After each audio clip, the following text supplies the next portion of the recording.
My name is Eliza Moore. I was 27 when it happened, when the mattress arrived. It was delivered without irony, without apology, rolled in plastic and leaning quietly against the wall of the laundry room at the family rental. A vacation house in Napa Valley, 7 bedrooms, 5 bathrooms, a wraparound porch, and apparently 1 mattress short. We ran out of space, Dad had said, scratching his neck as if the math had caught him by surprise. It was supposed to be a weekend getaway. My sister's fiancé's family had flown in from DC, and both sides were gathering for what my mother called an elegant, intimate mingling. I called it 3 days of quiet judgment in wine country, but I came anyway. I always came, out of habit, out of hope. I'm not sure which. The house was beautiful. Cream walls, big windows, exposed beams. My sister Juliet squealed the moment we pulled up. "This is so cute," she'd said, running to claim the upstairs master before anyone else could. No one stopped her. No one ever did. Within 10 minutes of arrival, her luggage had been carried upstairs, not by her, of course, and her fiancé, Trevor, was already unpacking his toiletries across dual marble sinks. Her room had a balcony, a view of the vineyards, and a handwritten welcome note on the bed from the property manager. Mine had an outlet near the washer and a half-inflated plastic mattress waiting to be unboxed. "I thought I'd be in with Aunt Mel," I'd said, not angry, just confused. Dad shrugged. Mel brought her husband, and Trevor's mom needed the room downstairs because of her knees. "You don't mind, right? You're always so adaptable." I'd smiled. I always smiled. I made a joke about it, something dry, something deflecting, and everyone laughed just enough to move on. That was my role in the family, the one who made things easy. The mattress was beige. Not quite twin, not quite full. It made a soft hissing sound as it inflated, a wheeze that reminded me of deflating bike tires. By the time it was done expanding, it had taken up half the laundry room and none of my dignity. Juliet walked past me on her way to the kitchen, champagne in hand. "Oh my God," she laughed. "This looks like the worst Airbnb review ever." "Don't worry, I'll give you 5 stars. She didn't wait for a response. By dinner time, the house had filled with noise. Clinking glasses, clattering plates, the occasional shriek of laughter from one of the cousins. The long dining table groaned under the weight of catered appetizers. I took my seat near the end, next to the pantry door, while Juliet's end had candles, place cards, and actual conversation. I didn't say much that evening. I brought a gift, a hand-woven blanket I'd found in a small artisan shop in Portland, but it was left in the entryway, forgotten in the tide of fancier, louder offerings.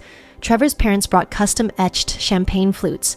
Juliet's best friend brought a basket of imported olive oils. I brought something quiet, something I thought meant something. It didn't. After dinner, I helped clear the plates while Juliet gave an impromptu toast about love and legacy. She didn't mention me. That wasn't unusual. It was just expected. When I finally made my way back to the laundry room, the lights in the house were dim. People had retreated to their assigned suites. Doors closed, laughter muffled behind them. I sat on the edge of the mattress, staring at the low hum of the washing machine's panel. It blinked softly, like a heartbeat. One that didn't belong to me. There was no sheet set, no pillow, just the mattress, half warm from the heat of the day, low enough that I could feel the vibration of the dryer in my spine. I pulled a hoodie out of my duffel and used it as a pillow. Lay down. Exhaled. Then I stared at the ceiling for what must have been an hour.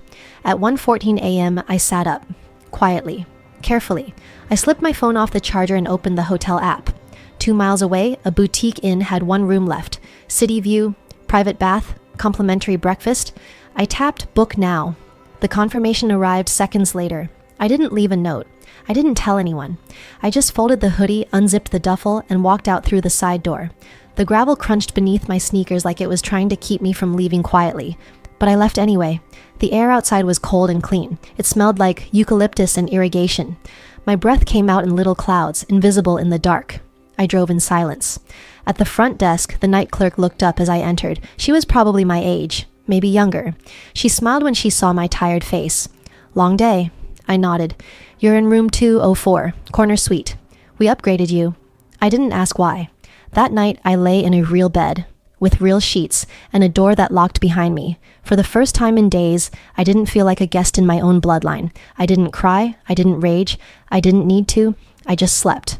And in the morning, I canceled brunch. With 2 taps. No explanation, no regret. Just done. I didn't check out that morning. I didn't need to. The hotel let me extend my stay by 2 nights. I said it was a last-minute change. They didn't ask for more. Some people don't need reasons to be kind. I spent that morning sitting on the balcony of room 204, watching fog unspool across the vineyard hills like thread off an invisible spool. A cup of coffee in my hand, a clean robe over my shoulders. It was quiet except for birds and the occasional far-off clink of glasses being set for brunch downstairs. I thought about texting Juliet, just something short. Hey, I won't make it to brunch. All good though. But I didn't. I stared at the message, then deleted it. There was nothing to explain. The hotel was small, 12 rooms total. Every corner of it felt curated, intentional. The kind of place where the front desk staff remembered your name and the barista wrote your coffee order in looping script on a little chalkboard beside the register. No corporate efficiency, just warm hands, real eyes, like people remembered you were a person. Back at the family rental, brunch would have already started. I imagined the spread quiches, scones, maybe mimosas. Catered, of course. My parents never cooked for these things anymore. Too messy, too close. They probably noticed I wasn't there around the second pour. Maybe when the family photographer did their round of casual candids and my seat was still empty. I imagined the reactions. Juliet. She probably slept in. You know how she is. Dad. Did she say anything last night? Maybe she left early? Mom slicing a croissant with surgical precision. She's always been a little sensitive. No one called. No one knocked. I wasn't surprised. By noon, I'd ordered room service. Just eggs and toast, fruit on the side. The man who brought the tray smiled as he wheeled it in. Asked if I needed anything else. I didn't, but I tipped him well anyway. People who make you feel seen even for 30 seconds deserve more than they're paid for. That evening, I walked around the little town square. Nothing big. One bookstore, 2 cafes, a wine bar with string lights overhead that made everything feel like a photo from a life I hadn't lived yet. Couples in wool coats passed me, arms linked, laughing gently. I wasn't envious, just aware. I sat on a bench and watched the lights flicker. Somewhere in the distance, probably a 15-minute drive away, my entire family was still there. Still in the house I left, still using "we ran out of space," like it was a scheduling glitch instead of a statement. Juliet probably wore silk pajamas and slept with 3 pillows. Trevor probably snored. Dad probably had another scotch before bed. Mom probably set out her outfit for brunch the next day, even though she hadn't asked if I'd be there. I didn't check my phone. I didn't post anything. It wasn't about making them notice I was gone. It was about finally noticing myself. Back at the hotel, the front desk clerk, her name was Willa, I'd learned, gave me a soft wave as I walked in. She said, "Glad you're back," like it wasn't just a script. I nodded. Me too. The second night in that bed felt different than the first. The first was escape. The second was arrival. I stretched out across the crisp sheets, cool against my skin, and let the weight of the blankets press into my sternum. It wasn't a luxury suite, but it was mine. Paid for with my card. My name. My choice. For the first time in years, I didn't feel like I had to apologize for taking up space. I didn't sleep with one eye open. I didn't rehearse answers for questions that wouldn't come. I just lay there in full, clean silence and remembered how it felt to belong to myself. I left the hotel 2 days later. Didn't tell anyone I'd stayed. I drove home the long way, through winding roads and orchard towns, stopping at a gas station that sold handmade soap and warm fig pastries in wax paper. By the time I got back to my apartment, there was a text waiting. Juliet. "Hey, everything okay? Didn't see you after Friday. Thought you left?" I didn't reply. Not to be dramatic, just done. I didn't disappear after that weekend. I just stopped showing up. It wasn't a decision exactly, more like a slow untying, like a knot you stop tugging at. One thread at a time, things came loose. They still invited me to things at first. A bridal shower, a cousin's graduation, some charity brunch my mother was co-hosting in a borrowed estate. I'd RSVP with "I can't make it this time. Hope it goes beautifully." No one followed up. Juliet got married the following spring. I wasn't in the bridal party. I wasn't asked. I received the invitation via email, a digital card with soft pink borders and a photo of her and Trevor on a rooftop somewhere, mid-laugh, mid-kiss, mid-fairy tale. I didn't open the link to their wedding registry. I sent a handwritten note instead, wishing you love and peace. Nothing more. I didn't attend, and no one asked why. That was the thing with my family. If you weren't where they expected you to be, you became invisible.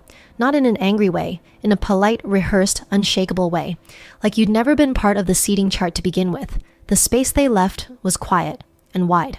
I moved to Sonoma later that year. The apartment I found had light. Actual light. Not fluorescent, not yellow. Just clean daylight that stretched across the wooden floors like an apology I didn't ask for. I planted herbs in the kitchen window, bought a secondhand armchair, started sleeping 8 hours a night. I didn't make any declarations, didn't block anyone, just stopped reaching in. I taught myself to make coffee without bitterness, learned how to set a table even if I was the only one eating. I bought a used upright piano from an old teacher who was retiring and played it like I was remembering something that never quite belonged to me. And somewhere between months 2 and 4, I started thinking about space. Not metaphorical space, actual space. What it meant to host someone, to hold someone, to make a guest feel like they mattered. It started small, a corner of my mind whispering, what if? What if people could walk into a home and know they wouldn't be laughed at? Or diminished? Or offered a mattress near the washer? I looked at rental properties for weeks, just looking. Then I found it. A craftsman-style house tucked at the end of a quiet street in Sebastopol. Pale green shutters, overgrown lavender brushing against the porch rail. A for sale by owner sign that looked like it had been painted by hand. I walked through it once. Bought it 3 days later. It needed work. Floors sanded, tiles replaced, appliances rewired, but the bones were solid, like it had been waiting. I called it the Guest Lighthouse. No big sign, no branding, just a soft plaque by the mailbox. Welcome in warmth. It wasn't a business. Not at first. Just a place for people who needed space. Writers finishing books, couples healing from long years, a woman whose husband left after 30 years of quiet erasure, a father and son between homes, a young teacher escaping city noise. Number 1 asked for much. They stayed. They read. They breathed. I stocked every room with soft robes, thick quilts, a book of poetry tucked into the nightstand drawer. I didn't call it hospitality. I called it repair. And quietly, slowly, it grew. A magazine reached out. Then a podcast. Someone called it a sanctuary wrapped in sun and silence. Another wrote, it feels like someone's rooting for you without ever saying it out loud. Juliet never commented. My parents never visited. One Christmas, I sent a card, handwritten again. No photo, no business mention, just a line. Wishing you a year that feels like kindness. My mother replied with a forwarded family update email. A few photos, a few bullet points, no greeting. I didn't mind. By then, I had a guest in room 3. A woman rebuilding her voice after years of being talked over. She liked peppermint tea and jazz piano.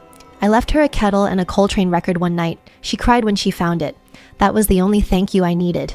I didn't erase the past. I just rewrote the present. One door at a time. It started with a text from my mother. Just after 10 p.m. on a Sunday.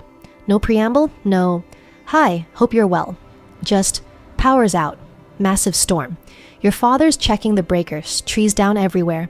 And then, 2 minutes later, do you happen to have space for a few nights? Just until they get the line sorted out? I read the message twice, then set my phone down. The power was out across most of northern Marin, a freak storm system, flooded roads, blown transformers. Social media was full of dark screenshots and blurry flash-lit selfies. Wine country turned blackout. I could still hear the rain outside my own window, soft and steady now, like the storm was trying to apologize. It had already passed through Sebastopol, just wind and water here. We'd had 2 flickers, but nothing stuck. My systems held. The house was warm, literature, quiet. I walked into the guest hallway, where room 1 was empty. A teacher from British Columbia had just left that morning. Room 2 had a couple from Petaluma. Older, sweet, both recovering from recent surgeries and soaking in stillness like it was medicine. Room 3 was full a traveling author who liked silence and wrote longhand with a fountain pen at the desk facing west. I touched each doorknob gently as I passed, then stood in the center of the hallway and exhaled. 3 rooms, 2 full, promised to a family arriving tomorrow, a man and his daughter who'd driven across the state in a rusted-out van, escaping something they didn't explain and I didn't ask about. I walked to the kitchen and opened the fridge. Leftover stew, fresh rosemary bread, homemade orange marmalade in a small glass jar I'd labeled in pen. Everything felt safe. Still. My phone buzzed again, this time from Juliet. Hey, Mom said you might have space? Total madness here. Trevor's family is stuck at the airport and we're couch surfing. You'd be a lifesaver. Just me, Trevor, and maybe his sister. Let me know? I stared at the screen. The tone was breezy, like she was asking to borrow a sweater, like nothing had ever happened. The last time I'd seen her in person, she'd been cradling a glass of champagne and laughing about how camping builds character, while I unrolled a mattress in a laundry room that still smelled faintly of bleach and lost respect. There'd been no apology, no message, not even when I skipped her wedding. Not when I opened my guest house, not when I was interviewed on a podcast she'd posted about on her own story, not realizing I was the guest. I set the phone down again. I didn't reply that night. Instead, I finished washing the mugs left in the sink, blew out the small candle on the kitchen counter, tucked the throw blanket over the sleeping dog in the reading nook, a corgi that belonged to one of the guests. Then I climbed the stairs, brushed my teeth, and turned off the light. In the morning, the power was still out across most of their town. Another message from my mother. Your house is probably the only one in the area with reliable systems. You are always good at planning ahead. Please let us know if you have any availability. Even a couch would be fine. Even a couch. I made tea and watched the rain move like silver threads across the window pane. No rage, no satisfaction, just stillness. I walked to the guest check-in ledger, turned the page, looked at the schedule. Every space in the house was accounted for, not in excuses, in choice. I waited 2 more hours, not to be cruel, to be certain. By mid-morning, their third message came. We've called around, but everything's full. Even the Motel 6 is out. Just a night or 2, that's all we're asking. Juliet followed a minute later. You always have room. Don't make this a thing. I opened the messages, read them once, then typed my reply. Sorry, we're full. That was it.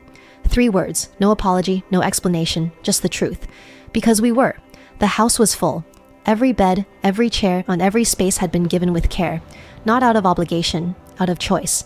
People who needed healing, people who needed rest, people who had never once made me feel small just for existing. The reply sent instantly. I set the phone down and returned to the front room. In the reading corner, Mr. Kinley, room 2, was sipping his chamomile tea, ankles crossed. His wife dozed quietly on the daybed beside him, book folded across her chest. Everything okay? He asked. I nodded. Yes, I said. Everything's fine.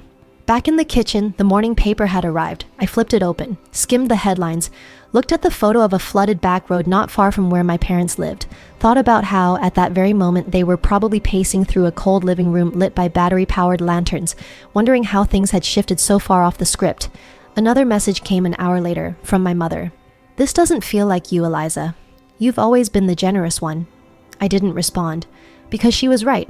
I had always been the generous one, the one who adjusted, made room, smiled when there wasn't space.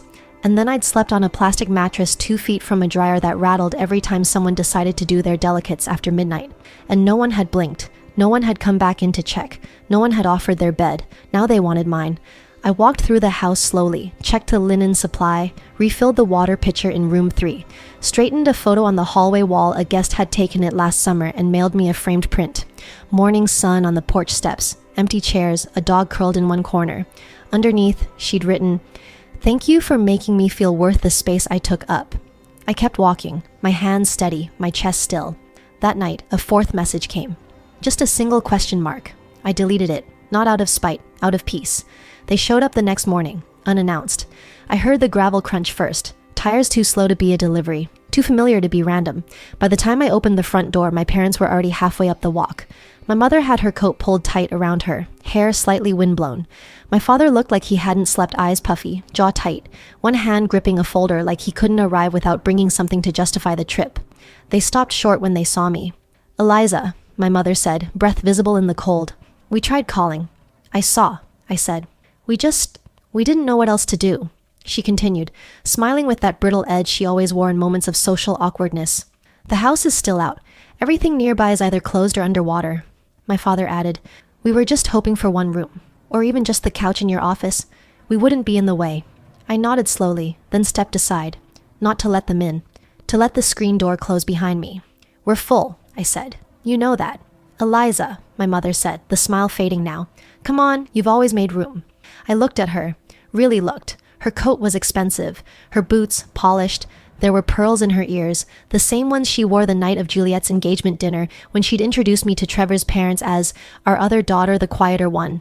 And now she was standing here, asking me to unmake something I'd built just to keep them comfortable. "I made room," I said softly, every time, even when there wasn't any. My father frowned. "Don't do this." "I'm not doing anything," I replied. "I'm just maintaining the boundaries you taught me." "By turning us away?" My mother said, eyes glossy now. "That's not who you are." I nodded once. "You're right," I said. "I've changed." They didn't speak for a moment. Then my father stepped forward, his voice low, tight. "This is because of that weekend, isn't it?" I raised an eyebrow. "You mean the mattress?" "That wasn't personal," he said quickly. "We ran out of space. You know how chaotic those things are." "I know exactly how they are," I said. "I know who got beds, who got bathrooms, who got respect." "That was years ago," my mother whispered. "It was," I agreed, "and you never brought it up. Not once. Not when I left in the middle of the night. Not when I missed brunch. Not when I skipped Juliet's wedding. Not even when I built this place. We didn't want to make it worse, she said, as if a silence had ever solved anything. I exhaled slowly, the cold air curling around my lips. You know what's funny? I said. I don't even think I was angry about the mattress. Not then. I was just tired of being the one who made it easy, who smiled and shrugged and slept on the floor.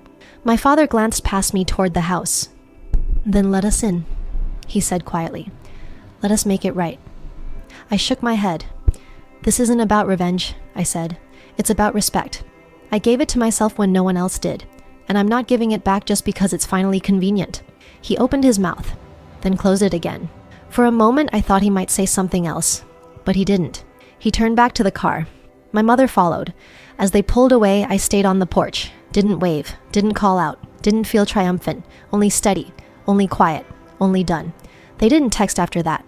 Not the next day, not the next week. For the first time in years, there was nothing waiting in my inbox that I had to brace myself for. No carefully worded guilt, no passive invitations wrapped in urgency. Just quiet. And for once, I didn't fill it. Not with apologies, not with explanations. I let the silence stand. In the weeks that followed, life returned to its steady rhythm. The corgi in room 2 left with his owners, tail wagging, head poking out of their hatchback like he was saying goodbye to every tree. The woman in room 3 extended her stay by a month. She'd finished her second draft and wanted to keep writing where it was warm and wordless. The father-daughter pair in room 1 built a small birdhouse on the back deck, left it behind with a note, for whoever needs to feel safe. I added it to the ledger. That's what I did now, cataloged small kindnesses. A woman left behind a hardcover novel with the inscription, "This book saved my winter." A man donated 3 ceramic mugs from his studio in Oregon, for mornings worth waking up to. Every item had a story. Every room had a memory. One night, I sat on the front porch with tea and read the guest book again. I did that sometimes, not for ego, but for grounding. It reminded me what space could do when it was offered with care. On page 16, I found a message I hadn't read before, left by a woman named Erin, mid-40s, stayed for 4 nights after leaving an emotionally abusive job she hadn't spoken about out loud until she sat at my kitchen table. Her note read, "Thank you for not asking what I was escaping, only what I needed to heal." I closed the book and exhaled. That night, I slept with the windows open. No noise but the wind and the creak of the old trees outside. I'd forgotten how healing real silence could be. The next morning, I walked into town, bought scones from the bakery, talked to the florist about new seeds for spring. When I came back, the mailbox was open. Inside, a letter. No return address. My name written in script I knew too well. I stood at the kitchen counter and unfolded it slowly. Just 3 lines. We're staying at a motel. It's cold and the generator only works sometimes. But we understand now. We do. I'm sorry. No signature. But I knew. I didn't rush to reply. Didn't scan for sincerity. I just folded the letter again, placed it in the back pocket of the ledger, then turned to refill the tea jars for room 2. The shift had already happened, and I didn't need witnesses. Spring came early that year. The trees out front bloomed in a sudden, soft rush like they'd been holding their breath all winter. The lavender along the path returned, thicker this time, more sure of itself. I added 2 rocking chairs to the porch, painted them soft gray, wrote a note on the back of one in tiny letters, "For the one who stayed." Guests came and went. Some stayed a night, some a month.